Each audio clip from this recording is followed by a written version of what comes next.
احمد و صلی علی رسول الکریم اما بعد فبسم اللہ الرحمن الرحیم۔ بیمار کے پاس کتنے دیر تک بیٹھنا چاہیے، اس کے بارے میں احادیث میں تذکرہ موجود ہے۔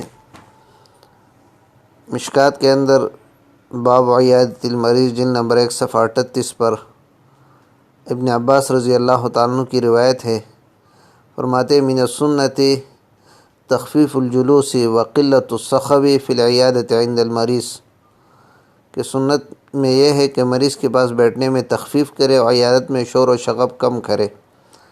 اسی طرح بحقی شعب الایمان میں روایت ہے، مشکات نے صفحہ 138 جلد نمبر 1 پر کتاب الجنائز میں ذکر کیا ہے۔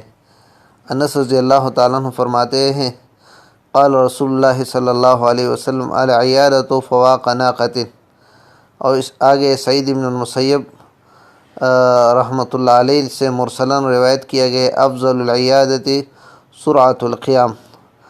انس رضی اللہ تعالیٰ عنہ سے روایت ہے کہ نبی علیہ السلام نے فرمایا کہ عیادت صرف اتنی دیر تک کرنی چاہیے جتنی دیر ایک تن سے دوسرے تن کے دھونے کے درمیان لگتی ہے۔